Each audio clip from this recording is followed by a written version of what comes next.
Question here from a viewer. I'm confused as to why you can't just enter data straight into a Dataverse table. Why do you have to go through a form? You don't have to go through a form. It's just not something I've shown before. So let's take a look at how this is done. So rather than navigating via a model-driven app, which might be where the users are working and you just want to add data to your lists, make.powerapps.com and go straight into tables here.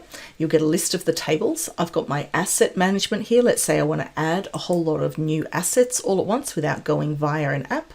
And this asset columns and data here is behaving in exactly the same kind of interface you'd be used to if you're working with SharePoint or Microsoft lists. So we just need to make sure that the right columns are here. You can actually add different columns from this part here. If you're doing this though, you might want to take this out into a different screen by clicking on that tab there. So we've got the full screen to work with. This should be looking familiar to you now. Asset ID, asset name, serial number, acquisition date, and so on. You can change this so that you've got the right columns on the screen that you want to work with here. So let's say I don't want to be working with the allocation status in there, but I do want to put in a description as I go. We'll click save. And now I've got all of that information there. So let's go ahead. Now I can't enter anything in that asset ID column because that's an auto number. So it is actually adhering to the data validation rules and things that we've got in there. So let's call this one iPhone 13.